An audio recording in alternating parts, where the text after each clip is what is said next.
మీకు నేను ఇంకొక గమ్మత్తైన విషయం చెప్పనా? మొత్తం కూడా విషయం అంతా నిన్న అయిపోయింది కేసీఆర్ సభ. Grand success. దాంతో ఇంక వదిలేస్తలేరు. మొత్తం ఇప్పుడు ఆ కేసీఆర్ సభ మాన్యులోనే ఉన్నారు. ఇటు ముఖ్యమంత్రి, అటు మంత్రులు. విషయం ఏంటంటాయట, నిన్న మొత్తం కూర్చొని ముఖ్యమంత్రి ఇంట్లోనే, ఆయన ఎట్లాగో ఇక్కడ ఉండడు కదా, ఆయనకు అధికారిక నివాసం, కానీ ఆయన అధికారిక నివాసం ఆయన ఇల్లే. ఆడ కూర్చొని మంత్రులతోటి దాన్ని వీక్షించిండట. జరుగుతూ ఉంటే లైవ్ అప్డేట్స్లో పోలీసు వాళ్ళకి ఆయన సిగ్నల్స్ పాస్ చేసినట్టు ఐడియాలు ఇచ్చిండట.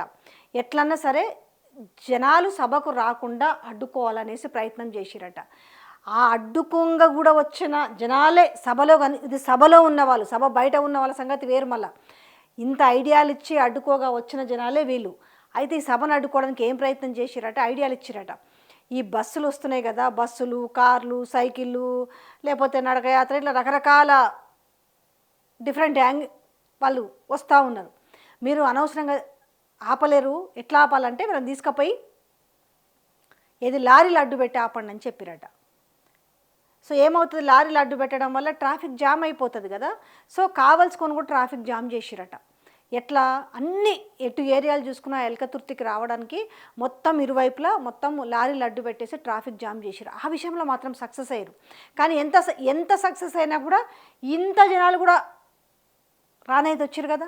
ఈడనే మీకు కనపడుతురు కదా, ఎంతమంది కనపడుతురు? వాళ్ళ లెక్క ప్రకారమే 3.5 లక్షల మంది.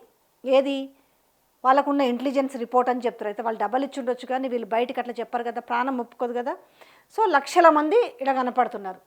ఇంకేం చేయాలి? దాని తర్వాత ఆపాలన్న ప్రయత్నం చేసినాం, సరే ఆ విషయంలో సక్సెస్ అయినాం. లేకపోతే మనకి ఇంకా ఇజ్జత్ పోతుంటే జర బెటర్ దెన్. బట్ ఇప్పటికైనా మనం ఆపే ముందుకే ఇంతమంది జనాలు వచ్చిర్రు. సో మనం ఇప్పుడు ఆ కేసీఆర్ స్పీచ్ని కనుక మనం తిప్పికుట్టకపోతే మనకి ఇప్పుడు పరిస్థితి, మనకు బతుకులేదు, మన పరిస్థితి దారుణంగా ఉంటుంది. ఇక మీనాక్షి నటరాజన్ ఊకోదు. ఇక రిపోర్ట్ల మీద రిపోర్ట్లు హైకమాండ్కి పంపిస్తుంది. కాబట్టి మనం ఏదైనా చేయాలి. ఇప్పుడు మీరు ప్రెస్ మీట్ పెడతారా లేదా అనేసి ఆ చీకట్లో ప్రెస్ మీట్ పెట్టిచ్చిస్తే వాళ్ళు కూడా తూతు మంత్రంగా మాట్లాడారు. అట్లా రేవంత్ రెడ్డి ప్రజెంట్ చేయడం వల్ల ఓ మంత్రి మాట్లాడిండు కదా, అసలు సభకు జనాలే రాలేదు, సభ సక్సెసే కాలేదు, సభని ఎడిట్ పెట్టి వీడియోలు చూపించారు, మేము అసలు భాగవతం ఏందో రేపు చూపిస్తామన్నారు. ఆ రేపు చూపిస్తానని ఎటు పోయిండో కూడా అర్థం కాలేదు. ఆయన అయోమయంలో ఉండట, తలబట్టుకుంటుండట. అరే సభ ఇంత సక్సెస్ అవుతలేదు, ఇంత అవుతుంది అనుకోలేదు అనేది. కానీ వీళ్ళు ఎందుకు గ్రహించలేకపోయారు సభ సక్సెస్ అవుతారనేది నాకు ఇప్పటికి అర్థం కాలే. అరే జనాలంతా కూడా, తెలంగాణ ప్రజానీకం అంతా కూడా అస్తవ్యస్తంగా ఉన్నారు. ఇచ్చిన 6 గ్యారెంటీలకు దిక్కు లేదు. గ్యారెంటీలు పక్కన పెడితే వాళ్ళు నిమ్మలంగా కూడా ఉండనిస్తలేరు. ఓ హైడ్రా కావచ్చు, ఒక మూసీ కావచ్చు, దాని తర్వాత ఈ కంపెనీల పేరుతో భూములు లాక్కోవడం కావచ్చు, మొన్నటికి మన 400 ఎకరాలు హెచ్యు భూముల విషయం కావచ్చు. ఇలా కనీసంగా ప్రభుత్వం వస్తే బతుకులు మారుతాయి అనుకుంటే ప్రభుత్వమే వచ్చి తమ పొట్టగొడుతున్న విధానంలో ఎవరు చూస్తూ ఊరుకోరు కదా. ఈ నేపథ్యంలో ఏంది, అరే గత ప్రభుత్వంలో మంచిగా ఉన్నాం కదా, ఈ 10 ఏళ్ల పాటు తిప్పలు లేదు కదా, ఇయ్యాలేంది వచ్చి మా ఇండ్లు గుంజుకుంటా అంటాడు, మా భూములు గుంజుకుంటా అంటాడు. అరే మా పరిస్థితి ఏంది అనుకుంటున్న నేపథ్యంలో మరి ఇలాంటి సభ జరిగితే జనాలు రాకుండా ఎట్లుంటారు? కొంచెం అది మైండ్లో కనుక ఉండుంటే ఇన్ని కుట్రలు వన్నాల్సినంత అవసరం లేదు. చాలా కుట్రలు వన్నిండ్రు, కానీ ఏమన్నా చేస్తే మళ్ళీ ఏం అపవాదం వస్తుందో అనేసి లోపల తెలియకుండా అన్ని కుట్రలు చేయాలనుకున్నారు. ఆ కుట్రలన్నీ కూడా భగ్నం అయిపోయినాయి. ఇప్పుడు అయోమయంలో మంత్రులు తూతూ మంత్రంగా ప్రెస్ మీట్ పెట్టాల్సిన పరిస్థితి ఏర్పడింది. అంటే కేసీఆర్ స్పీచ్ బాగాలేదు అనుకుంటానే మళ్ళీ ఇప్పుడు మొత్తము ఆ కేసీఆర్ సభ గురించే నామస్మరణ చేస్తున్నాడు. కేసీఆర్ సభలో ఏంది ఇంత హుందాగా మాట్లాడిండు? కేసీఆర్ ఎందుకు మనల్ని పేరు పెట్టి తిట్టలేదు? అసలు కేసీఆర్ ఎందుకు మన పేరెత్తలేదు? సో మొత్తం ఇదే చర్చ.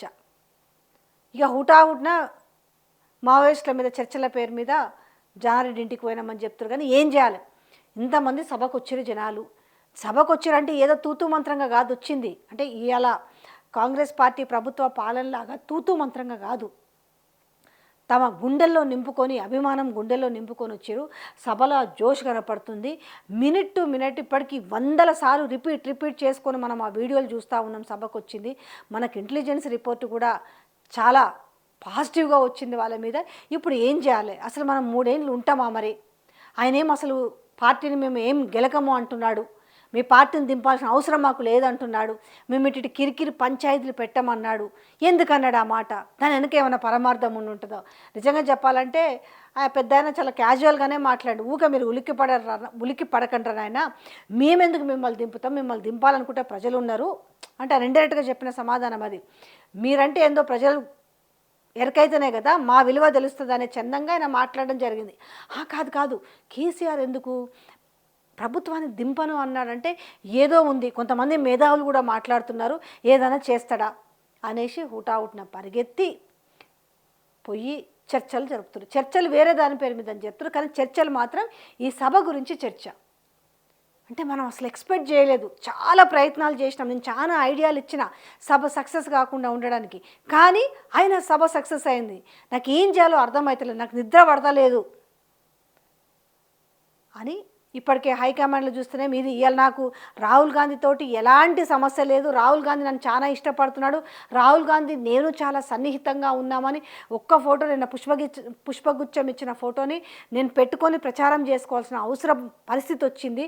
అసలు ఏం జరుగుతుంది తెలంగాణలో, ప్రజలు ఎందుకు మనల్ని వ్యతిరేకిస్తున్నారు, బాగానే ఉంది కదా నేను అంటాడంట.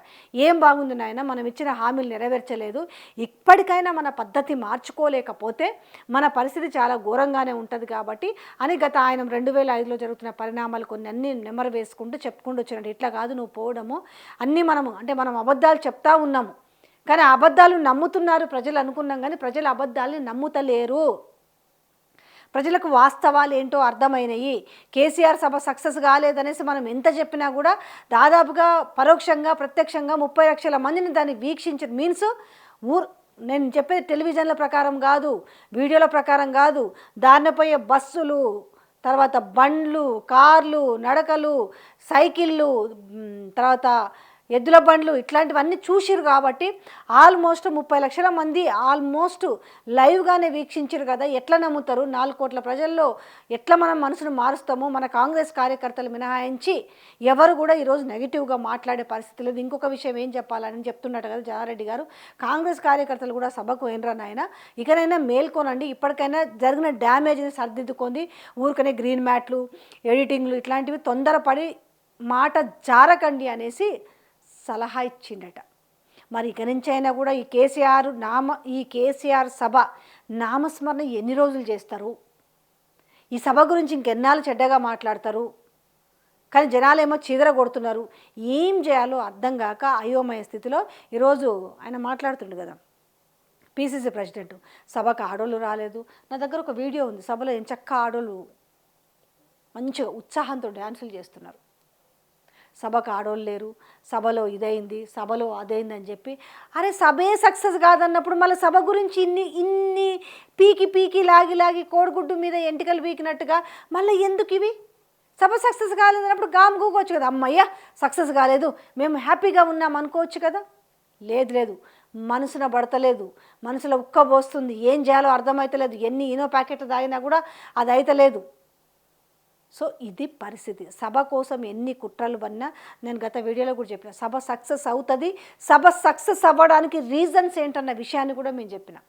ప్రజలు ఎందుకు అసంతృప్తితో ఉన్నారు, ప్రజలు ఎందుకు ఆవేదనలో ఉన్నారు, ప్రజలు ఎందుకు ఆక్రోశంతో ఉన్నారు, ప్రజలు ఎందుకు ఉక్రోషంతో ఉన్నారనే విషయాన్ని నేను చాలా వీడియోలో చెప్పినా, మళ్ళీ చెప్తున్నా. సభ సక్సెస్ అవుతుందని ఈరోజు కాదు ముందే చెప్పినాం, కానీ వీళ్ళకు తెలిసినప్పటికీ కూడా వీళ్ళొక భ్రమలో బతుకుతున్నారు. ఒక భ్రమలో సోషల్ మీడియాలో వాళ్ళ ఒక టీం ఉంది కదా, ఆ టీం చెప్తుందని నమ్ముతున్నారు తప్ప ఎదుటి చెప్పేది నమ్మకం లేక ఇంకా భ్రమలో బతుకుతుండడం వల్ల ఈరోజు ఈ సభ సక్సెస్కి కారణం అని చెప్పాలి. ఇకనైనా జీర్ణించుకొని అసలు పాలనని ఎట్లా గాడిన పెట్టుకోవాలి, ప్రజల నుంచి ఎట్లా ఆమోదం పొందాలి, ప్రజలకు ఇవ్వాల్సిన సంక్షేమ పథకాలు ఏ రకంగా ఇవ్వాలి, డబ్బులు లేకపోతే నిజాయితీగా ఎలా ఒప్పుకోవాలి, ప్రజల్ని మోసం చేస్తే ఎలా మోసం చేశామో నిజాయితీగా ఒప్పుకోవాలి. ఇవన్నీ జరిగితే తప్ప ప్రజలైతే ఎందుకంటే సంవత్సరంన్నర నుంచి వాళ్ళు కూడా ఓపిక పట్టి సరే చూద్దాంలే, మొన్ననే వచ్చింది, 6 నెలలు అన్నారు, 3 నెలలు అన్నారు, 100 రోజులు అన్నారు, సంవత్సరం అన్నారు, అయిపోయింది. 2 ఏళ్ళ పొద్దు గడుస్తున్న నేపథ్యంలో కూడా ఇంకా వీళ్ళు కళ్ళబొల్లి కబుర్లు మాత్రమే చెప్తారు, వీళ్ళ వల్ల ఏమీ కాదని నమ్మి ఈరోజు ఇట్లా తండోపతండాలుగా సభకు జనాలు వచ్చారు.